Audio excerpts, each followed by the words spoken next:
Chemistry is life. Nobody knows how to do that. So you came all the way down here for this?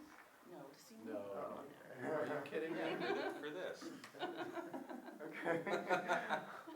You'd win some sort of prize for lunacy and drive all the way down here for I this. come down here all the time. Oh, I wouldn't say I just that. got new tires and I had to start wearing them out.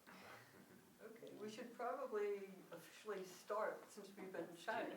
So I'd like to introduce, now I've forgotten how to pronounce it, James Eliason. Eliason. Eliason. Yeah, I could Okay. call it a lot worse. I kept thinking it was Eliason, but Yeah, it's not yeah, that. yeah. Okay. I'll take that as a compliment. Yeah. We'll be speaking on religiosity. Why are we holding on? And I will be responding and commenting about why we are holding on. This is my hope. Good morning, everybody. Thanks for coming.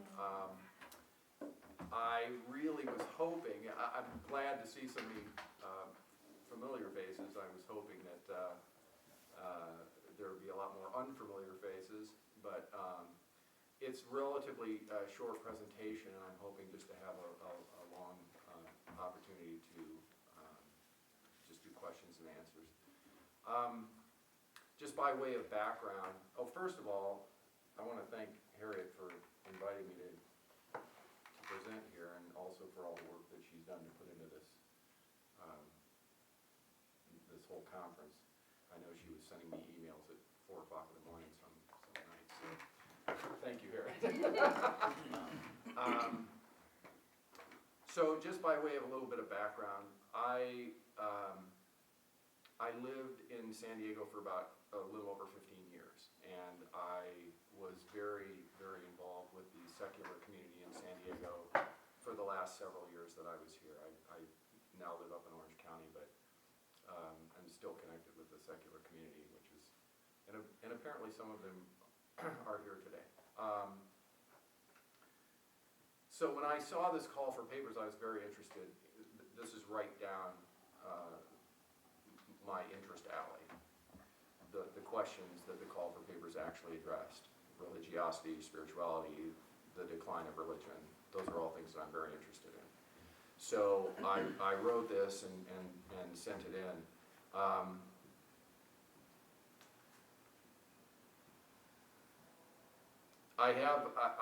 Through interacting with the secular community for several years, I've gained a lot of experience in talking to both believers and non-believers about belief. For about 4 years running now, we have a secular outreach booth in the park that a friend of mine and I co-organized and started 4 years ago. And it's mostly to do outreach to other non-believers who often feel like they're the only non-believers in town. To such an extent that we've actually had people come up in tears thanking us for being there.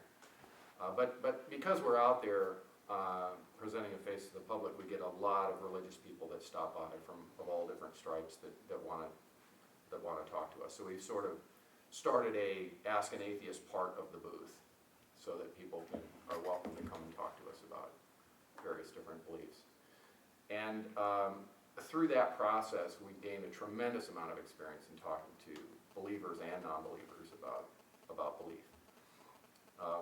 Sean and I also started a podcast several years ago called Make a Believer Out of Me, where we invite believers of all different kinds to come and talk to us about their beliefs and how they came to those beliefs and what their best evidences are and so forth. So we through that process, I've gained additional insights and experience in talking to people about beliefs. The first thing that I've learned, of course, that anybody learns when they try to talk about these things, is that in order to have a constructive conversation around really anything, but especially religion, you have to come to an agreement on the definition of terms. So just so that we can start there, let me give you my definition for these terms. Religiosity, in my view, is a belief in a supernatural being or beings who direct or could direct or ever have directed human affairs.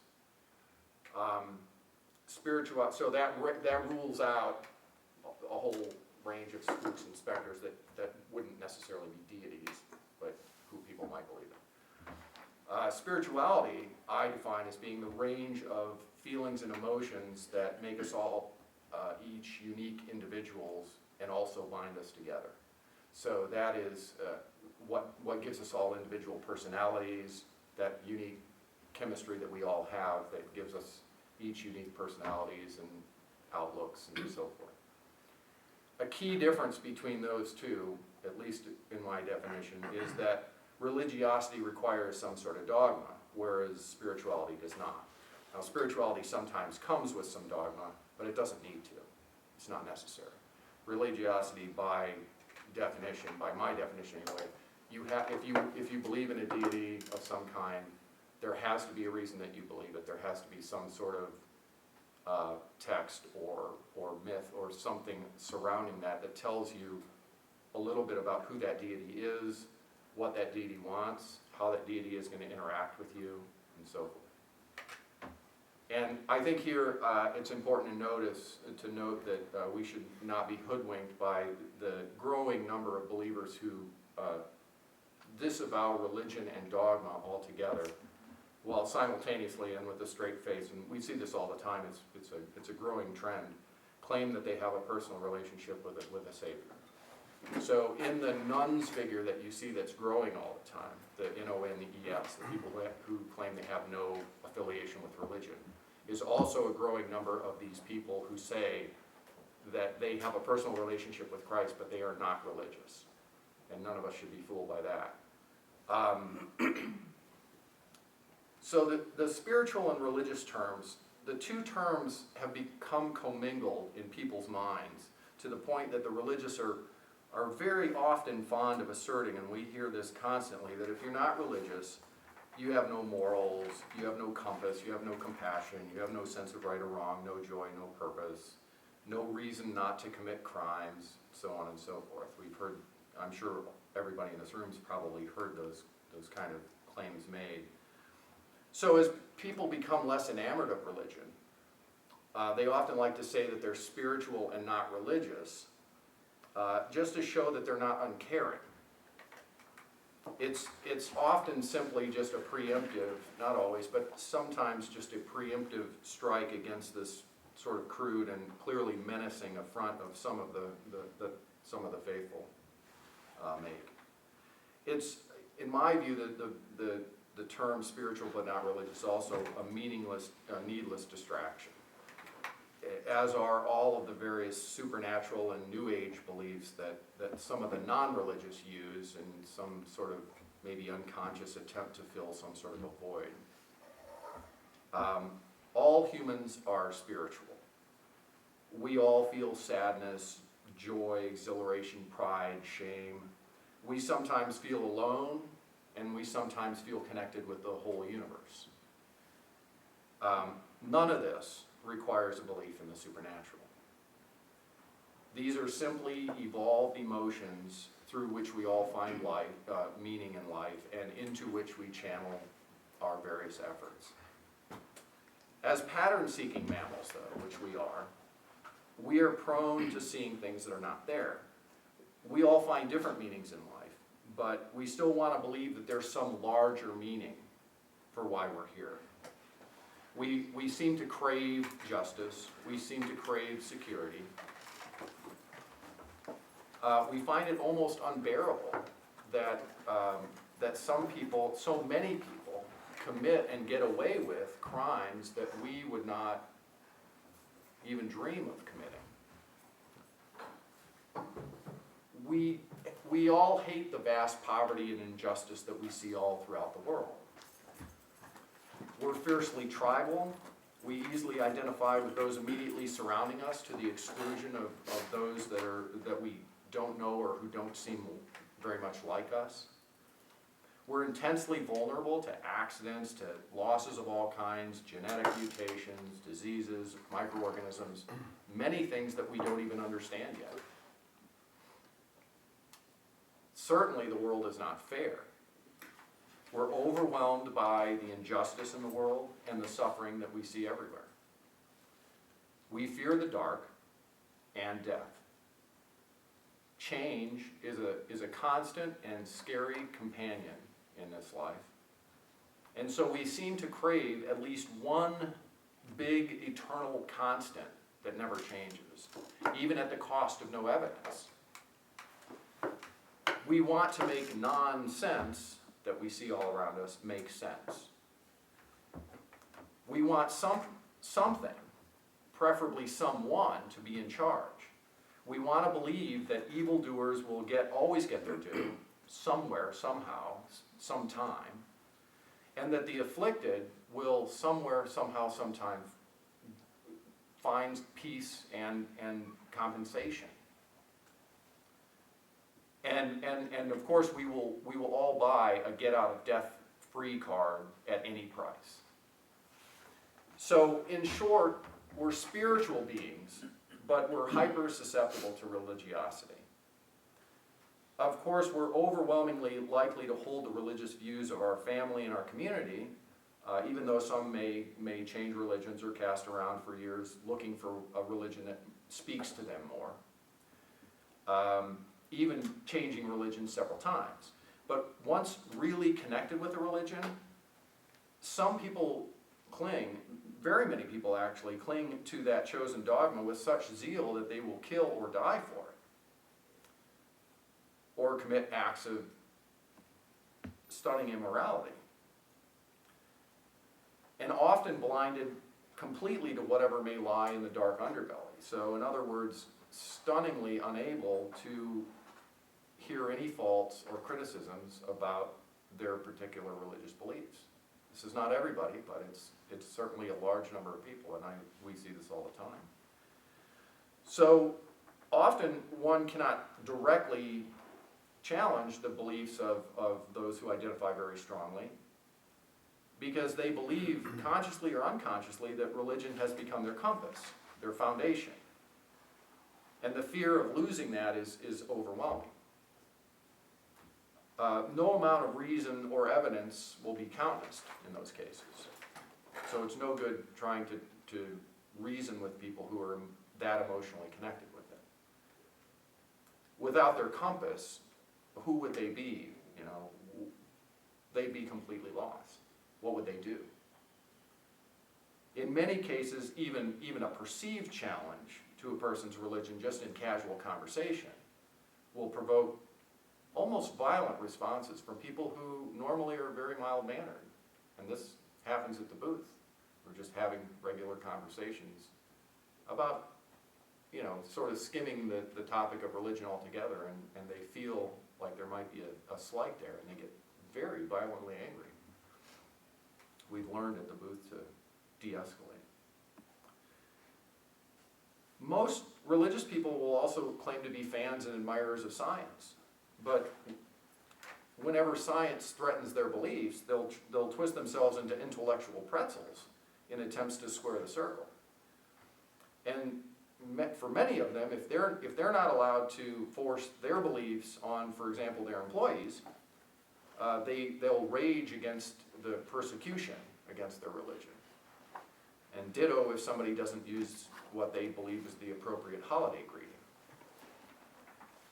The teaching of actual biology or astronomical sciences in schools is concrete proof to many of them that their religion is under siege. Worse, in many religions, and particularly the Judeo-Christian Islamic variety that are all based on the Pentateuch, provide the fodder for extremism in the dogma. And while most adherents, admittedly, may abhor violence, the dogma certainly provides for it.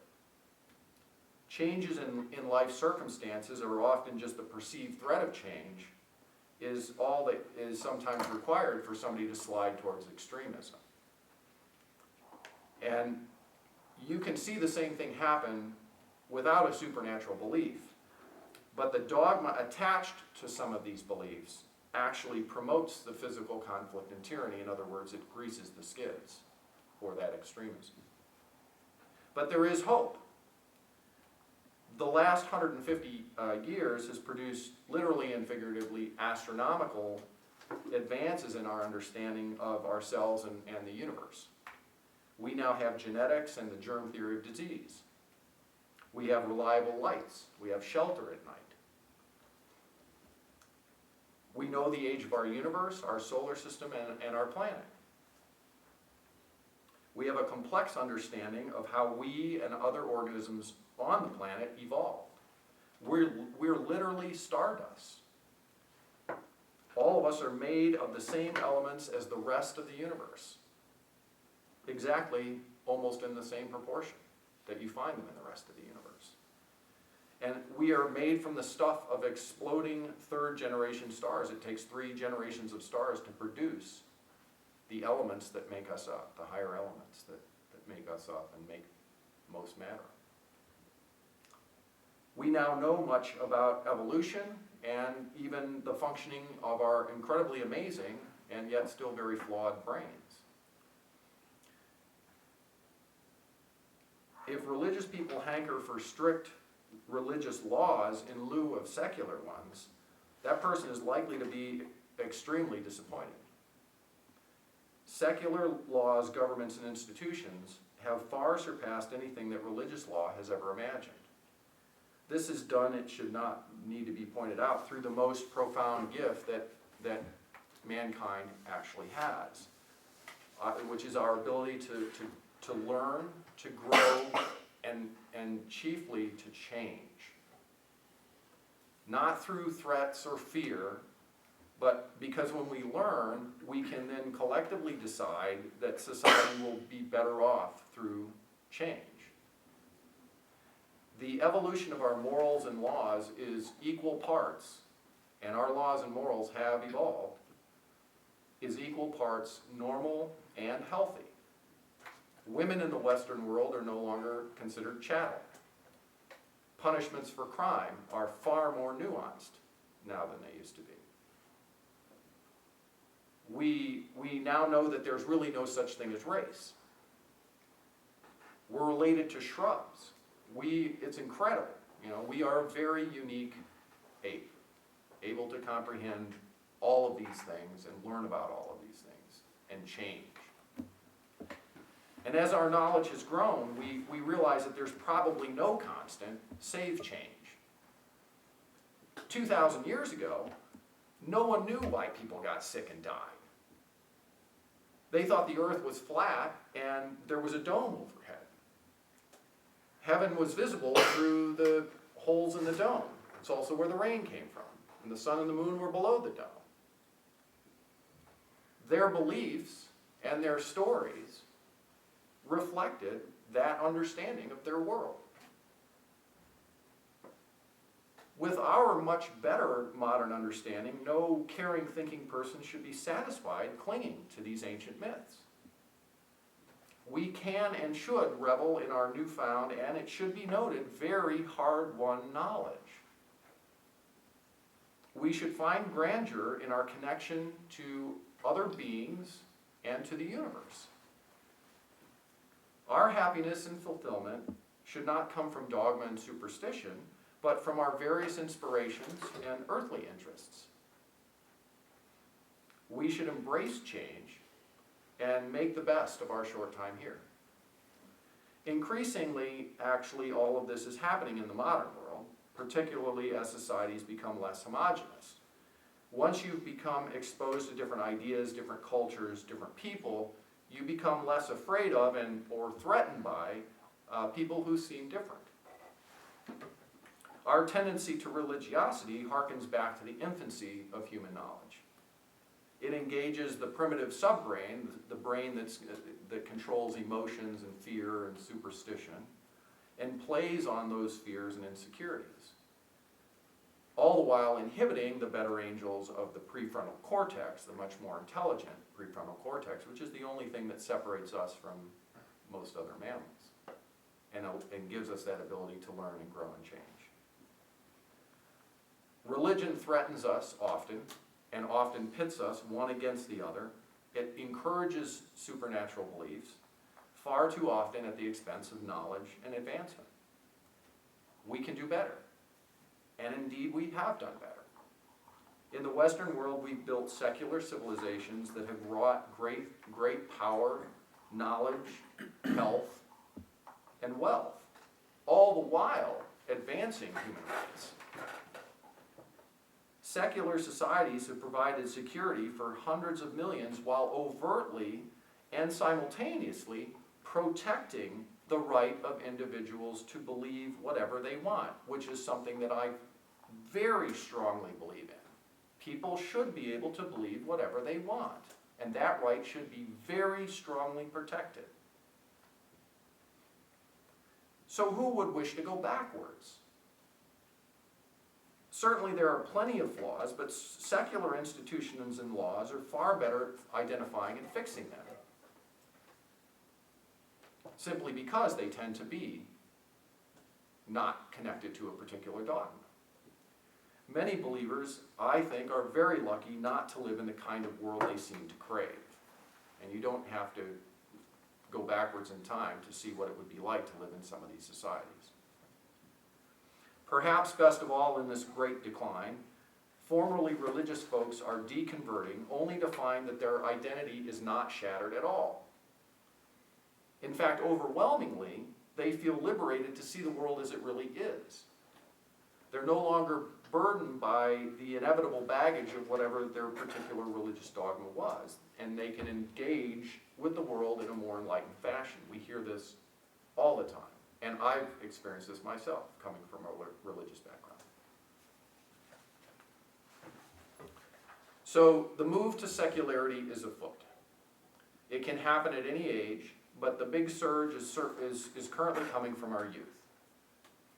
The younger and better educated, the less they tend to identify with religion of any kind. It seems to me that they seem to be too busy identifying with the wide world around them. To be sure, unfortunately, there's still plenty of work to be done.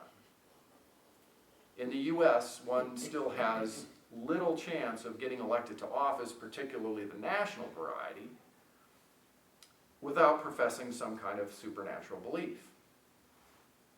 Individuals and families are still shunned by neighbors and fellow workers for lack of this belief, sometimes getting fired or driven out of town as a reward.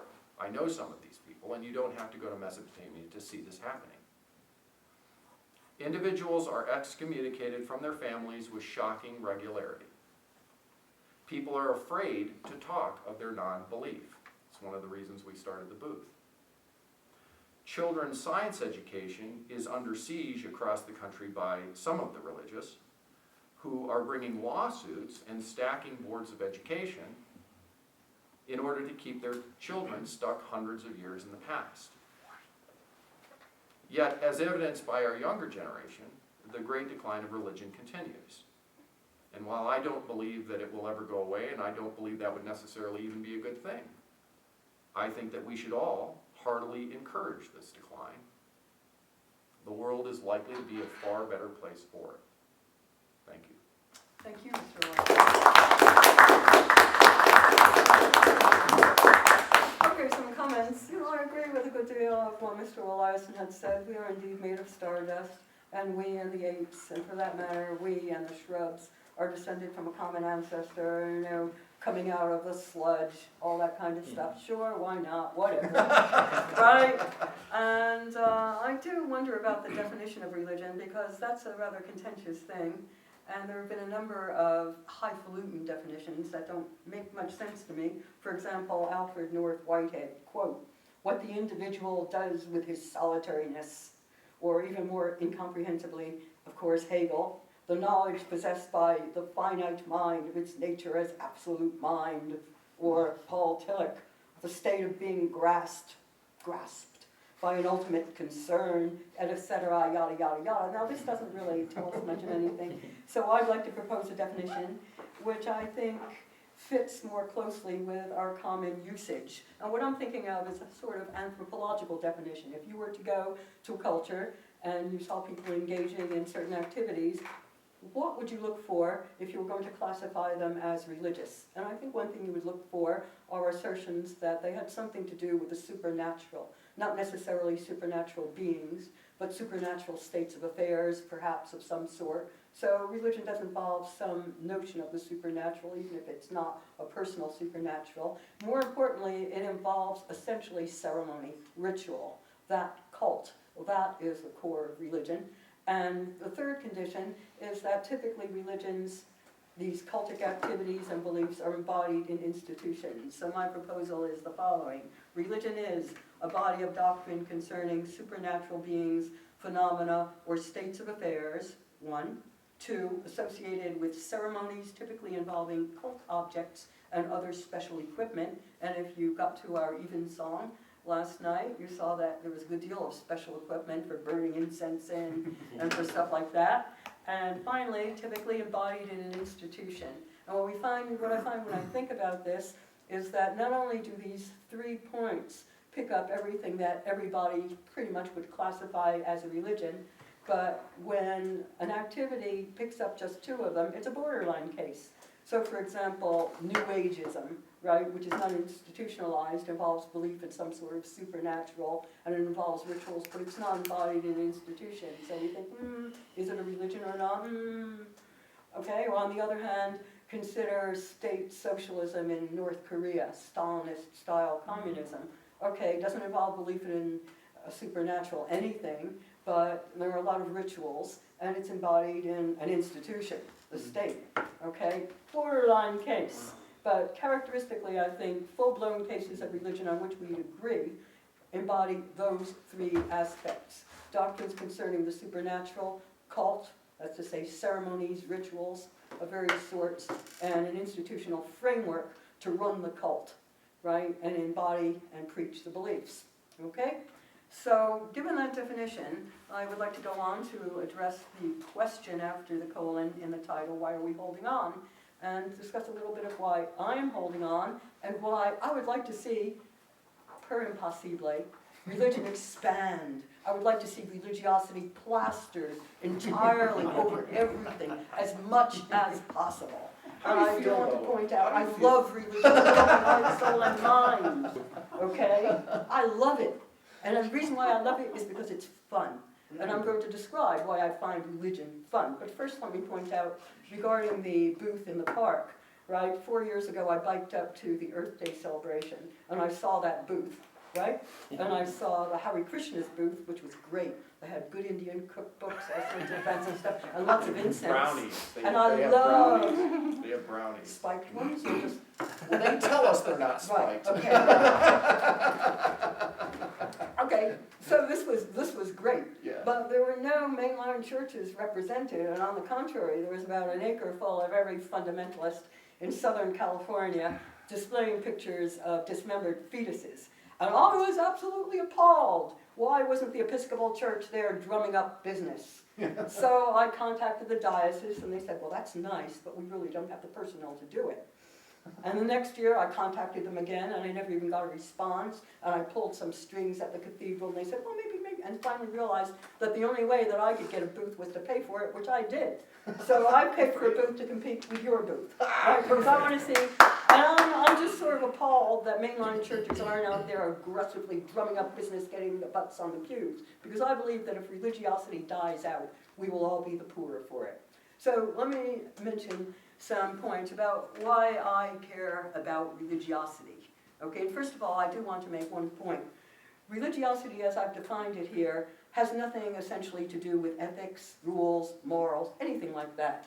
Because when you essentially define it that way, you're not picking up most of the activities that we would characterize as religious. You're not picking up Greco-Roman paganism. You're not picking up Shinto, right? So the idea that religion is somehow essentially ethical, involves morals essentially, maybe this is something that came to us after Kant, when people got upset and worried about metaphysics and decided if we're going to support religion, it's got to be doing something respectable. You know, metaphysics is not respectable, ethics is, so we're going to say it's really all morality tinged with emotion. But you know, my religion has nothing whatsoever to do with ethics. Ethics is a secular enterprise, which we do here at USD. And I should also mention, as far as feeling alone because of one's disbelief, in academia, believers are in a small minority. In my own profession, it's 14.3% who are theists or lean to theism. So the very word atheist seems very peculiar It seems like we don't talk that way. It seems like calling somebody a toothbrusher or a Right. book reader, Right. right? And at USD, a Catholic college, the overwhelming majority of faculty are not theists of any sort, Yeah. right? This is something people don't realize, but that's just the way it is. Now, the reason why I'm a religious person, as I said, is because I enjoy it. And I enjoy it for three reasons, or three features of it I enjoy. First of all, I enjoy doctrine, because I do metaphysics, and I consider questions like, should we regard ordinary objects as three-dimensional things that endure, or as four-dimensional things that perdure and have temporal parts as well as spatial parts? That's the kind of thing I do. And metaphysics is not empirical. We're not looking for evidence of the way the world is, but it's like math, right? It's something we do a priori, and what we're trying to do is square logic, broadly construed, with our ordinary ways of talking about things, and this involves cost arguments, so we negotiate. And there's a lot of controversy, and that's what we do. Now, I love metaphysics. Most people don't.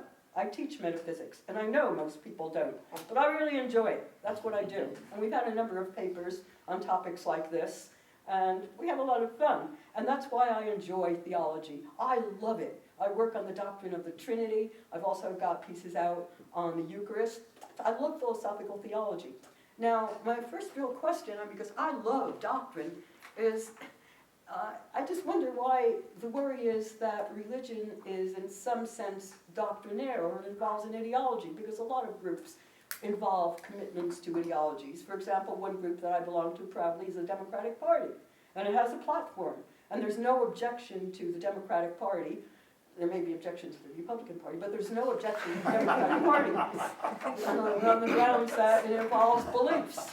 Now, I don't know what the whole platform is about, and I probably don't believe the whole thing, but it seems to come closest to my moral and political commitment. So fine, I'm a Democrat. I'll change my mind about this, that, or the other thing. I don't feel bound to hold this, that, or the other thing. And nothing much hangs on whether I believe this, that, or the other thing politically. And you know what? Nothing hangs, and I think most mainline Christians would agree to this, nothing hangs on getting the theology right, any more than anything hangs on getting it right about the problem of universals or any other metaphysical problem. And if you go back to, say, the 3rd century, before Nicaea solidified things, there was a lot of speculation, right? You read Origen or any of these people, and they're involved in Neoplatonic speculation about the one and nous and soul and this whole thing, and this is a lot of fun. So, first of all, I got into religion because I enjoyed the doctrine of the Trinity, and I enjoyed playing with the theology. Now, do I believe it? Yes, I do. Do I believe it with a great deal of conviction? No, I don't. I believe with a great deal of conviction that there's a table in front of me, right? I do not believe with a great deal of conviction that things are four-dimensional rather than three-dimensional, though I do believe it, right? We are all agnostics now when it comes to any metaphysics, and that includes theology. Nothing hangs on it. Point 2, the second thing I enjoy about religion greatly is the cult, right? The rituals, right? Now, people like this sort of thing. When I was in grad school, I lived around the corner from a black church, the Word of Faith Cathedral. Verona Smith, pastor, her 2 sons were her assistants. And they had loudspeakers on the 4 corners of the building. And they would blast out every Sunday evening the sermon and the responses, and it was, hallelujah, amen, amen. They were having fun. And when I go to an even song like the one we had, when I go to church, I enjoy myself. I love to sing. I love to participate in it. I love to move my body. And now you can do liturgical music in a non-liturgical setting. You can have concerts, but it's not the same thing. Because first of all, you don't get the Gesamtkunst. You don't get the whole package. Along with the music, you have the visuals, and best of all, you've got the smells. You've got the incense. And I insisted on that incense, right? Because I'm Episcopalian and I believe in incense, right? So we have incredible amounts of fun. Now, there are some church services I can't imagine why anybody would want to go to. Like I was assigned by the Guardian to go and check out, Saddleback. 45-minute sermon, most boring thing on earth, but, de gustibus, I suppose some people like it. But me, I like high church. The higher the better, right? And I think that if all that ritual, all that good stuff is lost, we will have lost an opportunity for pleasure. And I'm a hedonist. Pleasure, it's what it's all about. And losing the possibility of getting that kind of religious pleasure, it'll be a great loss. And we've got other stuff. We've got sports. We've got shopping malls, stuff like that. All that stuff is good, right? We've got sex, drugs, and rock and roll. All that stuff is good. I don't much like rock and roll, though, right? But religion is just one of the good things in life. And if those big buildings, if you came to the panel discussion, right, and the dean claimed that this was the last or the next to the last generation that would have those big buildings and rituals, my heart sank. Because without those buildings and rituals and smells and bells, we will lose an important source of pleasure, an important cultural artifact, right? So that's the second thing. I like the doctrine because I enjoy playing with metaphysics, right? I like the ritual because it thrills me. And the third thing is mysticism. Now, mysticism, if you've ever seen Bernini's statue, Saint Teresa in Ecstasy, right? I won't do it, it's obscene, right? She's lying back, right, in ecstasy. That's great. That's a great experience. You read the works of the mystics, and they were having a really deep, fantastic, intense experience, a mountaintop experience. And that's what I look for, because when I think of what I've wanted out of life, when I reflect, which is rarely, but when I reflect, it's maximal intensity. I want all the stops pulled out all the time, right? I want more. In fact, more is the Anglo-Catholic creed. I believe in more. More incense, more candles on the altar, more, okay? So I like mysticism, and one of the ways of achieving that high, right, there are several different ways, the more ways we have the better, is church. Because cult is a machine to bring on that experience, to pump that up, to give you that intense sensation. Well, there are other ways of getting it, but they're less reliable and they're harder. There's music, oh, really good, right? Music does it pretty well, right? There's nature, that's good, right? There's meditation, hard, never worked for me because you have to sit still and I'm never able to do that. But church does it. And what I especially like about church rather than concerts is you get to move around, you know? You get to bow, cross yourself, go up, go down, go for communion, you do all this stuff, and above all, sing. So the reason why religion is holding on, right, is because people like it. And why should we want there to be less likable stuff?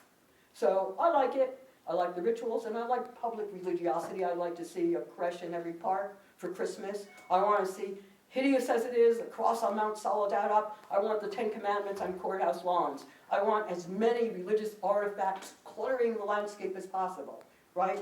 And I suppose I'm a romantic about that. That's why I am a citizen of Byzantium Novum, which is a suburb of Society of Creative Anachronism. In fact, I'm Thecla Porphyrogenita, Countess of California, because I'm a history buff.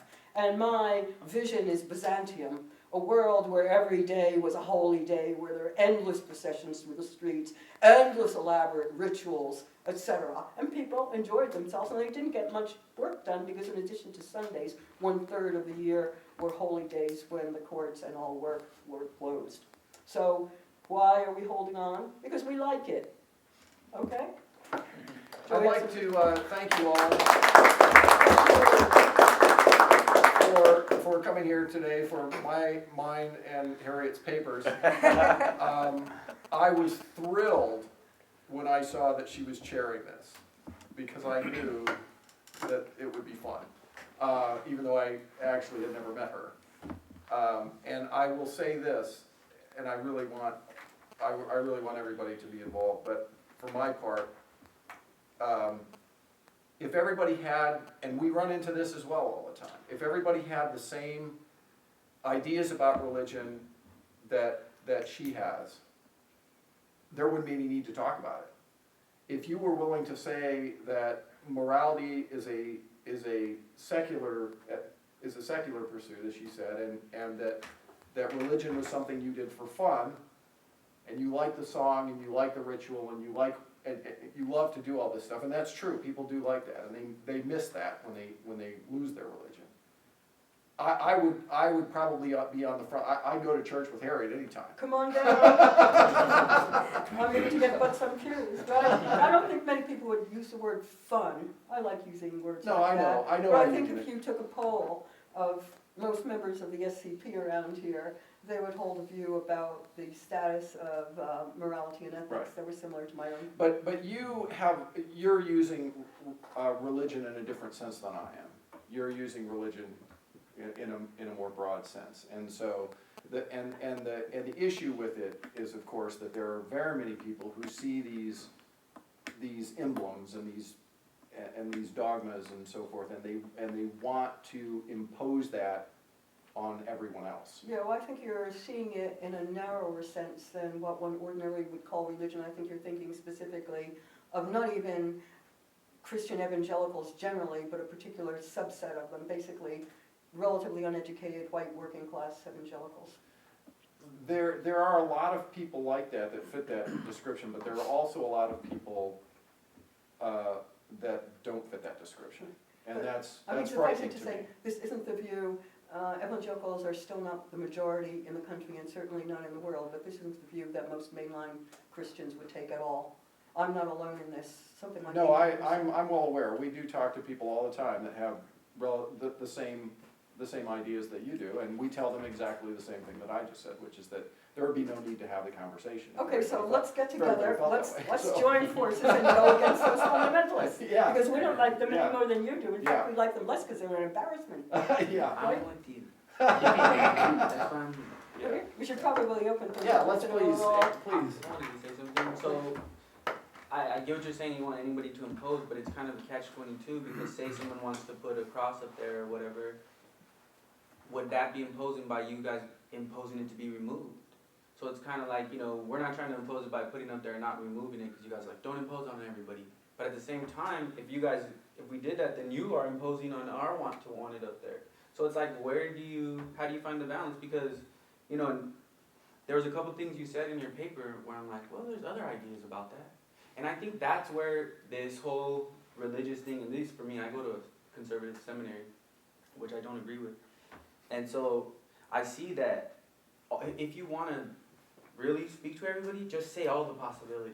Say like, we might know the age of the universe. We're not sure. There's a couple different theories. You can choose for yourself. And then you go on. Instead of, we know the age. Do you? Really? Yes. I mean, Yeah, that's a yeah, dogma. we actually do.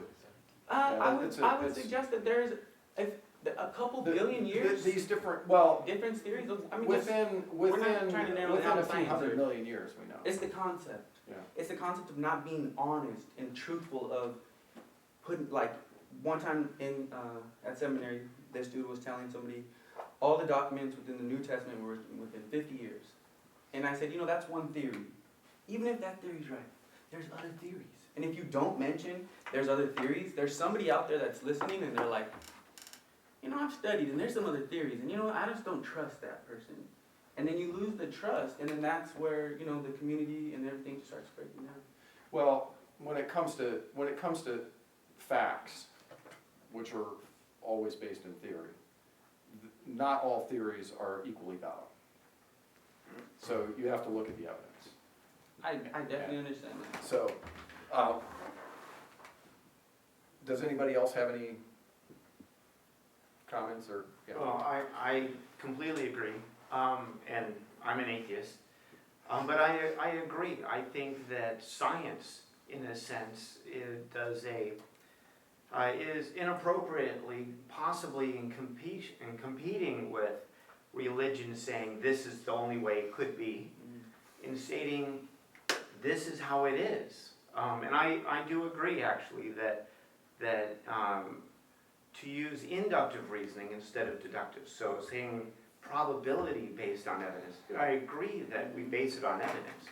But it is a hypothesis, actually. It's all based on redshift, and there are other theories, so. Even within the secular community. Yeah, and I do think in communicating, we do have to be honest and say, well, this is a theory. But we can say that this has most evidence, so this is the most probable. Or this is the position I take, Yeah. but you guys could take any position you like. There's no But problem. yeah, That's having where- said that, let me just finish with this, is that I think it is also not to say that any possibility is equally possible, right? That some are more probable based on evidence and what we can all, agree on. So I do agree with that. So it's not like just any possibility is the same. some are more probable based on evidence, and we should say that. I mean, we all agree, science tells the whole story about the material world, end of story. Because as I say, theology is metaphysics, and metaphysics is done through deductive reasoning. Metaphysics, philosophy, logic, math, that's our area. So science tells the rest of it, no conflict. Anybody? I think there may be a conflict between what you two are saying now, because like Jim said, you know, if the Texas School Board says that creationism and evolution should both be presented as valid theories, that's where religiosity starts stepping on secular people, and the comparative value of those theories is not recognized. When You say talk about- science, when you he talk- says theories are all valid. Yeah. Well, watch, that government that said you guys teach equally evolution and creationism, look, that government just imposed. Can we just teach what we all agree on? That's what I'm trying to say. And that's why they have school boards and stuff like that. But for science, it's not like that. It's whatever you observe and whatever you test. And it's So you're always, not and even it's playing all, like and the it's, redshift. and it's, There's plenty of different theories that Well, you the agree. redshift's not accurate. Look, this is It's getting orthogonal to yeah. the thing that I'm saying. When you talk about religiosity, it's sort of like talking about movies. There are good movies, there are bad movies, there are stupid movies, there are good ones, right? And there's reasonable religion, and there's rubbish, right? And the people who suggest that the theory of evolution is just a theory and should be taught alongside creationism or whatever, it's rubbish, right? And that's what any mainline Christian would say. And there's a lot of us. So I say, join forces, let us both attack the fundamentalists. Well, I'm in violent agreement with you that religion is fun. It can be fun and it's awesome in that way. But where I depart from your beliefs is that it's okay and good for religious things to be on public land. Now that's the real question I always have, so what? Now let me mention something, there's a bunch that has created this 2-ton statue of Baphomet, right? Remember, it's this goat-headed Yeah, yeah. figure, right? Yeah. With 2 children adoring and so on. Mm-hmm. And they're hauling them, of course they're just atheists, and the idea is, okay, you want your 10 Commandments on the lawn, and we're gonna have our Baphomet. right. Baiting Christians, they're going to say, oh no, we don't want Baphomet. I'm fine with Baphomet, See, I know you are, right? It's the all or And many of nothing. us All or are. nothing. yeah, Right. that's Then it. everybody can do Let's whatever. have it all. This I is mean, we why- have this is Ganesh, we why- want This Buddhists, is I have why a Buddha on my lawn. no problem with your position, Right, but because there- you wouldn't mind having any other symbols up there. Right, but You there are wouldn't many of mind us, if I'm the- not unique yeah. on this, and what I tend to see here, I suspect that the people who come to your booth to push religious ideas are a self-selected, not a cross-section, but a self-selected minority. You're wrong. Huh? Okay. How do you know? Do you have? We've been have doing you it for, looked at we've been statistics? doing it for 4 years. Okay, We get, there are thousands of people in that park every day. They are walking down the Prado and they see it. We get people from all over the world. We get, all different ages. We got any get, Episcopalians? we get Episcopalians, we get Catholics, we get Buddhists, we get, Well, maybe I'd suggest we take a survey of the clientele at this convention, right? The Society of Christian Philosophers, there are quite a few of us, and I can guarantee you that most of them hold views similar to mine, though they might not put it in quite a provocative a way. yeah. Well, and that's fine. I don't have any problem with that at all. There's no point in even having a booth if everybody was okay with that. May I ask you a question? Yeah. I love the way you're thinking. So how would you, do you have in the back of your mind like a right belief? What do you mean by that? For example, like you believe in the Trinity. Yes. But But not with any great deal of conviction. Yeah, and I think that's so perfect to start separating that. Because I was telling a dude yesterday, I was like, I believe in God, but I don't believe in the Trinity the same. But I do believe in the Trinity, but it's not the same. So then you just take the approach like the right answer doesn't matter. Correct. God is not giving theology tests. And there are a lot of ideas floating around, even after the Council of Nicaea, which were later classified as heresies, but there was a lot of speculation, a lot of different views of the doctrine of the Trinity, right? And there's still wide scope for construing it in a variety of ways. It's just a lot of good metaphysics to enjoy. Come on, folks. Anybody? I feel like most religions though make claims about how society should be organized and what people should do and should not do. And then, the problem is that people then take those claims seriously and attempt to use those principles in order to determine how their neighbors should live. Is that more Yes, some do and some don't. I mean, Shinto doesn't have any grand scheme for society and so on, and when you come to closer in religious groups, there are all sorts of different views. For example, the Episcopal Church has now mandated that you've got to accept gay marriage, and it marries gay people. And it says that homophobia, right, is morally wrong. It wants to reorganize society in such a way that this is held by people, and I think that's pretty good. Now, as far as people taking it seriously, most people don't take very seriously any moral views that their particular religious organizations promote. And that's a fact, right? It's an empirical fact. It's true that every person sitting in a pew in any church of any denomination anywhere all have their own separate ideas on exactly what they're supposed to believe or what their convictions are towards that religion. So, Yeah, it's rather like so a there Democratic Party. there is no real religion. It's all a la carte. But the problem is these churches have hierarchical structures and they have leaderships that impose things not only on their own or attempt to. I mean, most Catholics don't follow the Catholic doctrine of for birth control, for example. Well, the U.S. In the U.S. But that's still a very harmful doctrine to have, and it's being pushed by arguably one of the most powerful people in the world, who sits in the Vatican in Rome in a weird Ku Klux Klan looking costume. So those are the dangers. Well, see, then, the problem is you don't want bad religion to drive out good. You should be promoting the Episcopal Church. Because everything we believe as far as the way society should be structured would probably be very congenial to you. And many people are. And many people, even in Catholic churches, are very congenial to us. Many Catholics are not homophobic. But you see, if we they're had not- more good religion, then maybe Yeah. we could drive out the fundamentalists. And that would be Well, great, there's and we one would that need to have. maybe- I mean, that's why we're putting on this show. But you see the problem. You still, I can't get elected in this country. There's no way. Without lying and saying that I believe something that I don't believe. I'm a utilitarian. Lying is fine with me. Yeah. So, we lie, we cheat, we steal, maximize utility. And But look, and I God have knows a- I love you, Harriet. I have a but I'm friend- not gonna lie, just I to have a get friend who elected. got a tenure track position at a major research institution, and he's a religious believer, but he is quote unquote in the closet until tenure. Because within academia, right, you can get serious damage, Yeah. right? So it's a matter of what subculture you belong to. Well, can you blame people for becoming anti-religious when they see things like a Republican debate and then each of them?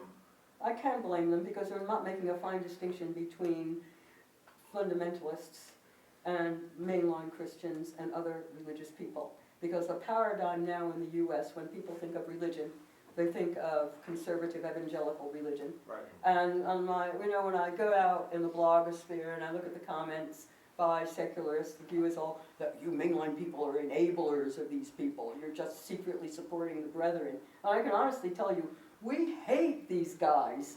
We hate them even more than you do because they're an embarrassment, right? So We I don't hear agree. that, We don't though. want that kind of religion. We don't hear that. You know how often Yeah, it'd be nice to hear that. we hear, how come the moderate Muslims don't, take Right. care of their radical element?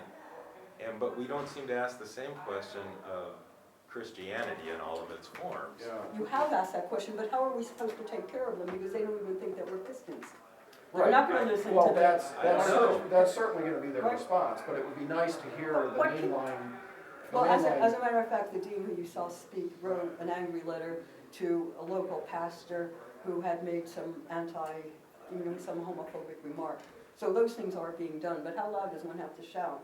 It's hard to be heard. And I can honestly say that mainline Christians detest these people and everything they stand for. Well, they're more, I So guess if I they're can better shout louder, I'm organized. shouting. I think they're more organized and better funded for The whatever fundamentalists. reason.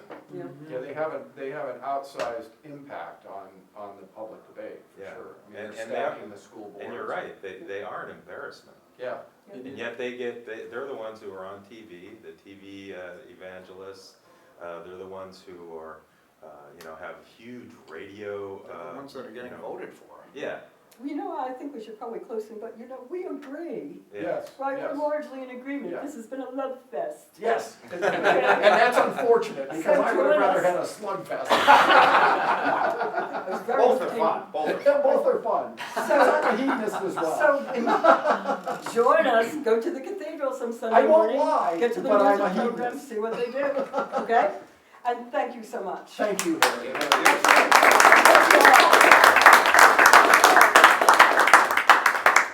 Okay, I'll be I chairing the gotta go next share one. session, spiritual but not religious, and I will be back